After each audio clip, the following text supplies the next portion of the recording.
আসসালামু আলাইকুম রোজাদার ভাই ও বোনেরা। রোজাটা একমাত্র আল্লাহর জন্য। বলে তুমি দুনিয়া আসার থেকে এই পর্যন্ত যত আমল করছো, প্রতিটা আমলের ভিতরে রিয়াকারি শিরক হইতে পারে, কিন্তু রোজার ভিতরে কোনো রিয়াকারি শিরক নাই। যে রোজা রাখে সে আর আল্লাহই জানে। আর আল্লাহ তাআলা বলে রোজাকারীর মুখের দুর্গন্ধ আল্লাহর কাছে অনেক পছন্দ।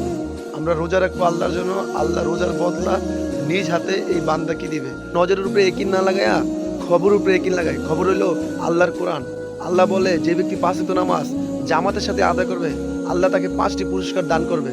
সর্বপ্রথম দুনিয়ায় তার রিজিকের পেরেশানি দূর করে দিবে, আমলনামা ডাইনাতে দিবে, কবরের আযাবকে হটাই দিবে, বিজলির গতিতে ফুলসিরাত পার করে দিবে, বিনা হিসেবে জান্নাত দিবে ইনশাআল্লাহ। অনেক ভাই আছেন পাঁচ ওয়াক্ত নামাজে জামাতের সাথে আদায় করতেন, কিন্তু তারাবি নামাজের জন্য মসজিদে যেতেছেন না।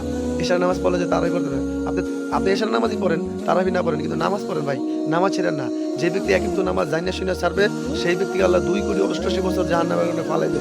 এই আযাব থেকে বাঁচার উপায় একটাই, নামাজ আমরা জামাতের সাথে আদায় করবো। আর নামাজ হলো আল্লাহর হুকুম, আপনার নবীর চোখের শীতলতা।